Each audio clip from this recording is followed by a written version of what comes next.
Hello, everyone, and welcome back to Mr. Schaefer Reads. Please turn on closed captions and read along with me. 20 minutes a night, that'll do you. Read more. By all means, just keep reading. Keep reading. But this is the fifth story in The Snow Queen by Hans Christian Andersen, 1844. And this is called The Little Robber Girl. The carriage rolled on into a dark forest. Like a blazing torch, it shone in the eyes of some robbers. They could not bear it. "That's gold! That's gold!" they cried. They sprang forward, seized the horses, killed the little postilions, the coachman, and the footman, and dragged little Gerda out of the carriage. "How plump and tender she looks, just as if she's been fattened on nuts," cried the old robber woman, who had a long bristly beard and long eyebrows that hung down over her eyes. "She looks like a fat little lamb. What a dainty dish she'll be."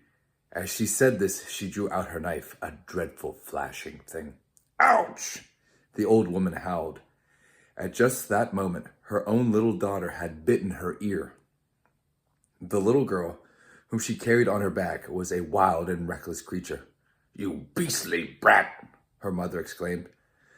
But it kept her from using that knife on Gerda. "She shall play with me," said the little robber girl. "She must give me her muff and that pretty dress she wears, and sleep with me in my bed."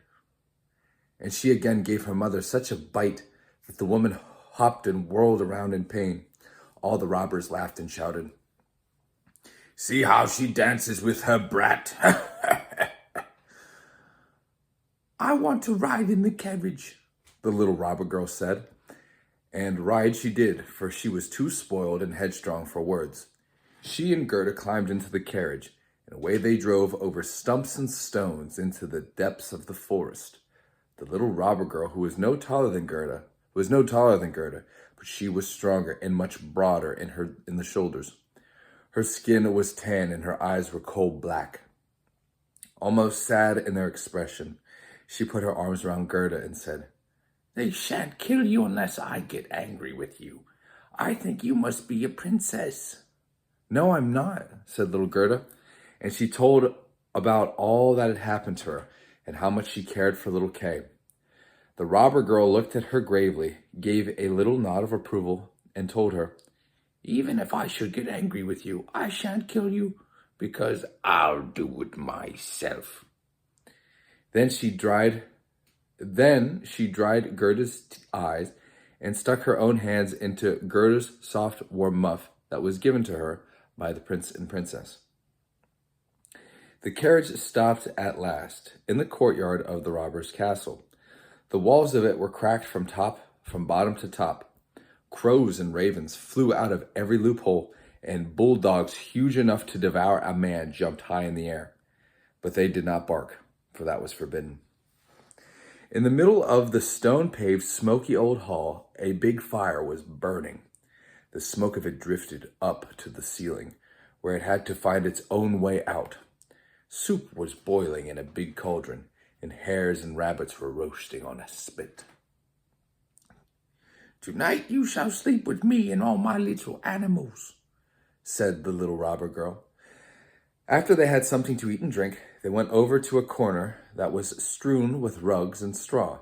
On sticks and perches around the bedding roosted nearly 100 pigeons. They seemed to be asleep, but they stirred just a little when the two little girls came near them. "They are all mine," said the little robber girl. She seized one that was nearest to her, held it by its legs, and shook it until it flapped its wing. "Kiss it!" she cried, and thrust the bird into Gerda's face. "Those two are wild rascals," she said, pointing high up on a wall to a hole barred with wooden sticks. "Rascals of the woods they are, and they would fly away in a minute if they were not locked up." "And here's my old sweetheart, Bay," she said, pulling at the horns of a reindeer that was tethered by a shiny copper ring around its neck. "We have to keep sharp eye on him or he would run away from us too. Every single night I tickle his neck with my knife blade, for he's afraid of that.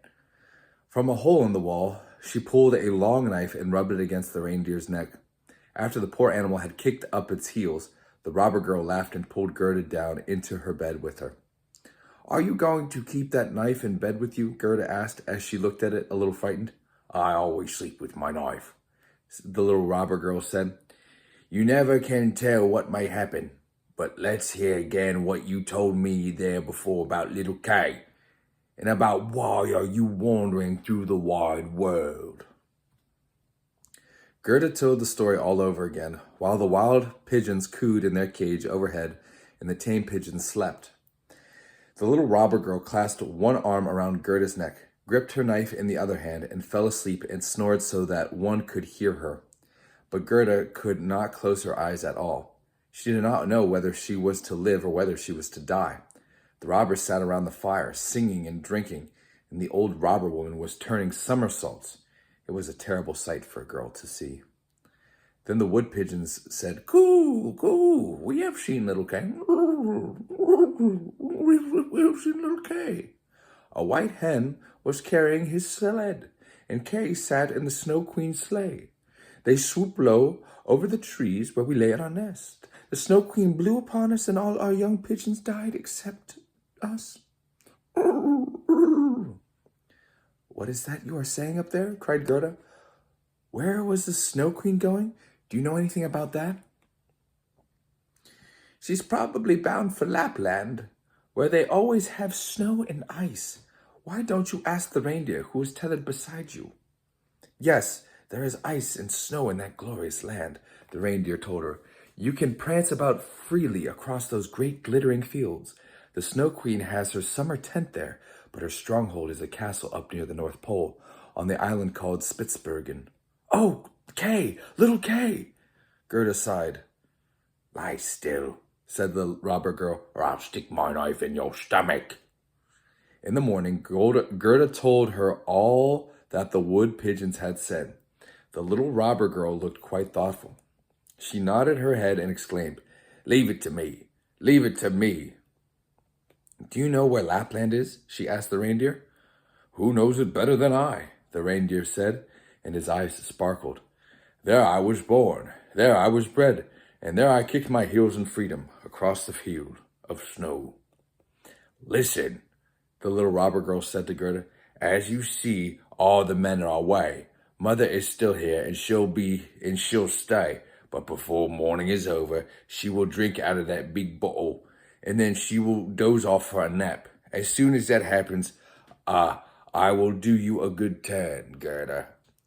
She jumped out of bed, rushed over, and threw her arms around her mother's neck, pulled at her beard bristles, and said, "Good morning, my dear nanny goat." Her mother thumped her nose until it was red and blue, but all that was done out of pure love. As soon as the mother had tipped the bottle and dozed off to sleep, the little robber girl ran to the reindeer and said, "I have a good notion to keep you here and tickle you with my sharp knife.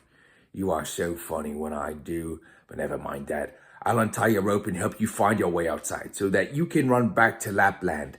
But you must put your best leg forward and carry this little girl to the Snow Queen's palace, where her playmate is.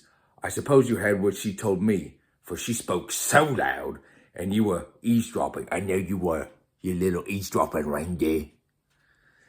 The reindeer was so happy that he bounded into the air. The robber girl hoisted little Gerda onto his back, carefully tied her in place, and even gave her a little pillow to sit on. "I don't do things halfway," she said. "Here, take your fur boots, for it's going to be bitter cold. I'll keep your muff because it's such a pretty one. But your finger mustn't get cold. Here are my mother's big mittens, which will come right up to your elbows. Pull them on. Now your hands are just like my ugly mother's big paws." And Gerda shed happy tears. "I don't care to see you blubbering," said the little robber girl. "You ought to look pleased now. Here, take these 2 loaves of bread and this ham along, so you won't starve."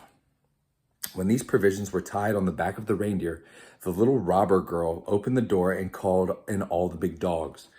Then she cut the tether with her knife and said to the reindeer, "Now run, but see that you take good care of the little girl." Gerda waved her big mittens to the little robber girl and said goodbye. Then the reindeer bounded away over stumps and stones, straight through the forest, over swamps and across plains as fast as he could. The wolves howled, and the ravens shrieked, and kasha, kasha!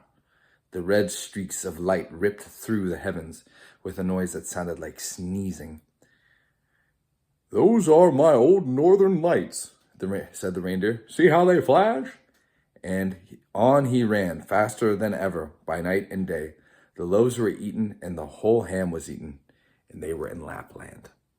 End of story 5 of The Snow Queen